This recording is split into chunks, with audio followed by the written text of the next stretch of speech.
Assalamualaikum warahmatullahi wabarakatuh. Apa kabar teman-teman semuanya? Semoga semua dalam keadaan sehat walafiat ya. Diberikan kesehatan, kelancaran, dan kemudahan di hari ini, hari Chinese New Year. Semoga yang masih weekend di rumah tetap sehat. Jangan baca-baca WADC yang masuk karena teroran tidak pernah sepi. Nah, buat teman-teman semuanya, kali ini saya akan membahas tentang nambah lagi deretan pinjol yang kehabisan modal, bahkan lendernya sudah tidak dibayar sejak akhir 2024. Nah, pinjol apa itu kita akan bahas secara tuntas, tapi sebelumnya saya harapkan kalian semuanya sudah subscribe channel ini agar channel ini terus berkembang dan dapat memberikan informasi terbaik buat kalian yang galbay. Oke teman-teman, ini dia buat kalian.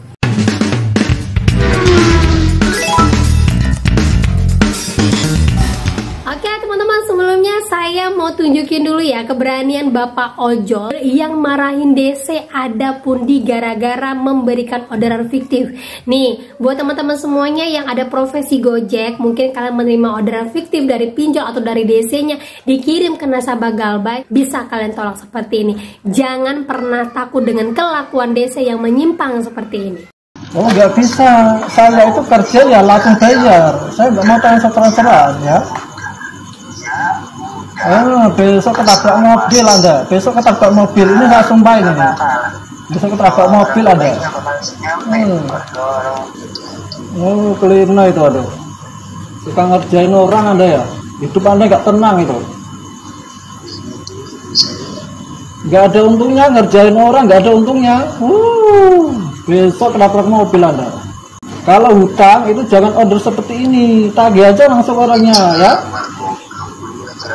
Oh, lu brengsek, lu brengsek. Sini kalau berani, saya samperin di mana.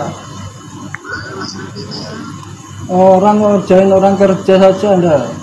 Nah itu dia teman-teman ya, saya acungin jempol buat Bapak Gojeknya. Terima kasih banyak untuk profesi Bapak, dan benar sekali Bapak itu bekerja untuk melayani masyarakat tapi tidak dengan penipuan seperti ini. Nah, kembalikan orderannya kepada perusahaan Gojek biar nanti nomor telepon customernya bisa disuspend sekalian. Gitu ya. Nah lanjut lagi ya, sebelumnya juga saya mau menunjukkan deh buat teman-teman semuanya ya yang sekarang mungkin sedang weekend, santai, tapi masih kepikiran karena teroran para DC-nya. Saya mau nunjukin buat kalian semuanya penambah semangat beberapa komentar dan juga postingan dari beberapa teman-teman yang galbay nilainya tidak sedikit dan masih bertahan sampai 2025 ini. Ini bukti, bukan saya untuk mengajarin kalian, tetapi bagi kalian yang sekarang ini sudah terjerat, kalian tidak sendiri. Dan yang galbay nilainya puluhan juta ataupun sampai ratusan juta, orangnya bukan hanya satu, banyak sekali. Nah ini dia untuk kalian. Nah ini informasinya ya, info aib, aku laku 2 juta, GoPay pinjam 1 juta, GoPay letter 600, ada kami 600.000, isi cash 1 juta, yang masih mampu dibayar ya bank konvensional aja.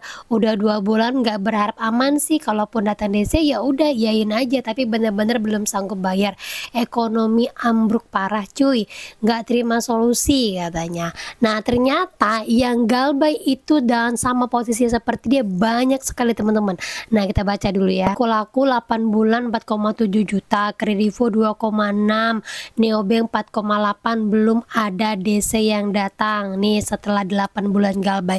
Jadi tergantung ya, tidak semua didatengin DC. Terus ada lagi yang ngomen seperti ini, Samir 1,5, Cairin 18,5, KTA juga, hidup lagi susah, ekonomi sulit, galbay aja om, buang aja nomornya aman katanya seperti itu. Terus ada lagi yang seperti ini, ikut absen, Kredivo 500, Vin 1,8, Wata 700.000, KTA Kilat 600.000, Singa ID 1,3 juta. Udah nggak kuat, suami juga udah angkat tangan. Ya udahlah, pasrah aja kalau seandainya didatangin DC. Nah lanjut lagi, semangat ya kak, saya 15 aplikasi 80 juta, galbay 2 tahun 13 juta ada kami, ternyata nggak terbaca BI checking. Nah masih banyak banyak lagi yang komen-komen yang menyatakan bahwa sejauh ini mereka masih hidup. Sekalipun didatangin Desri, mereka udah di mode pasrah aja. Ya udah Desri mau datang, ya udah datang aja, karena udah nggak sanggup bayar lagi. Mau digaya lubang tutup lubang pakai apa? Ya akhirnya benar-benar galbay dan benar-benar udah nggak mau lagi berurusan sama pinjol. Nah itulah yang harus kita tanamkan saat ini teman-teman. Karena apa? Yang galbay di luaran sana lebih besar lagi, itu banyak. Bukan hanya kita saja. Cuman kemampuan untuk mengambil keputusan apakah mau lanjut galbay ataukah bayar ataukah masih kalau bentuk lubang, itu masih banyak yang terjadi di kalangan kita. Nah mudah-mudahan dengan kalian membaca ini, kalian tahu di luar sana banyak yang galbay, artinya teman kita yang galbay, bukan hanya kita sendiri. Gitu teman-teman ya. Nah itu dia teman-teman ya, semoga itu menjadi penguat mental bagi kalian, apalagi di awal tahun 2025 ini, awal untuk kalian mengambil keputusan apakah lanjut galbay atau tetap di sini saja, atau tetap merasa terus-terusan gaya lubang. Orang-orang dulu yang nilai pinjaman sampai ratusan juta itu berawal dari gali lubang tutup lubang dan ketakutan untuk terus-terusan dikejar sama DC. Nah semoga kalian bukan tergolong orang-orang yang seperti itu. Seandainya saat ini nilai hutang kalian puluhan juta, stop sampai di sini, perbaiki hidup kalian dan mulai berani untuk mengambil keputusan. Gitu ya. Nah lanjut lagi teman-teman semuanya. Jadi di sini saya sudah temukan beberapa pinjol yang sebelumnya saya sudah sampaikan, pinjol-pinjol yang kehabisan modal. Nah sekarang ini beberapa pinjol-pinjol besar yang lendernya mulai ngamuk-ngamuk tidak mendapatkan keuntungan mulai dari akhir Desember 2024. Nah ini menunjukkan bahwa tingkat gagal bayar di pinjol ini sangat tinggi. Apalagi ditambah dengan banyaknya para lender yang menuntut pinjol, sehingga membuat lender-lender lain yang memang belum mendapatkan keuntungan itu mulai speak up. Jadi di sini kayaknya pergolakannya mulai banyak ini, bola panas tahun 2025 antara lender dan pinjol semakin tinggi. Nah, untuk beberapa pinjol-pinjol yang saya temuin itu adalah yang pertama isi cash. Nih saya sudah pernah bahas di vlog saya sebelumnya ya, ada seorang lender yang menunjukkan bahwa dia tidak mendapatkan keuntungan atau balik modal padahal sudah menanam modalnya di sana selama 3 bulan tapi tidak pernah mendapatkan keuntungan sesuai yang dijanjikan. Di sana juga disebutkan jika kalian mau mengambil uang lender kalian atau uang modal kalian, kalian disarankan untuk hutang lagi kepada isi cash.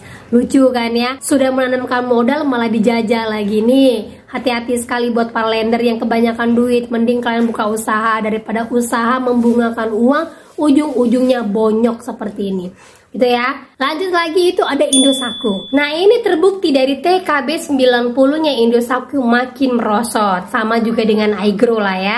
Aigro sekarang kan sama modal rakyat sudah mulai ambil ancang-ancang nih. Takut nanti seandainya izinnya dicabut, para lendernya itu tidak bisa mendapatkan uang mereka lagi. Sehingga sekarang ini mereka sudah langsung menggugat OJK ke pengadilan tinggi. Nah selain itu juga ada Isi Cash dan Indosako. Tapi lendernya masih adem ayem nih, belum menggugat OJK, cuma nanti pasti akan menyusul juga. Saya yakin sekali pasti akan banyak para lender-lender yang akan mengikuti jejak para mereka-mereka yang sekarang merasa dirugikan karena sudah nanam saham, uangnya tidak kembali, malah disuruh untuk membayar ganti rugi. Nah yang galbay masih aman kan ya. Lanjut lagi, ada lagi satu, yaitu yang terbaru adalah modal nasional. Coba deh sebut pada kalian, pasti kebanyakan modal nasional sekarang sudah agak adem ayem kayaknya dibanding kemarin di akhir tahun 2024. Dan ternyata para lender dari Monas ini sudah tidak mendapatkan pendanaan mereka itu semenjak 2024 menjelang akhir tahun. Nah seperti kata Bapak mantan lender salah satu pinjol yang mengatakan bahwa invest P2P agak-agak ngeri sedap, TKB 90 yang ditampilkan nggak mencermin realitas. Terutama dulu sih zaman rate ke borrower masih 0,8%, hasilnya beneran gede kalau lancar. Sekarang nggak ngikutin lagi saat aturan rate maksimal dari OJK 0,3%. Yang pasti dari sisi interest ke lender pasti turun, artinya pendapatan ya. Buat saya ngerinya bukan sekedar digagal bayarnya, melainkan juga sumpah serapah dan doa-doa jelek dari peminjam di balik uang kita yang kembali plus interestnya.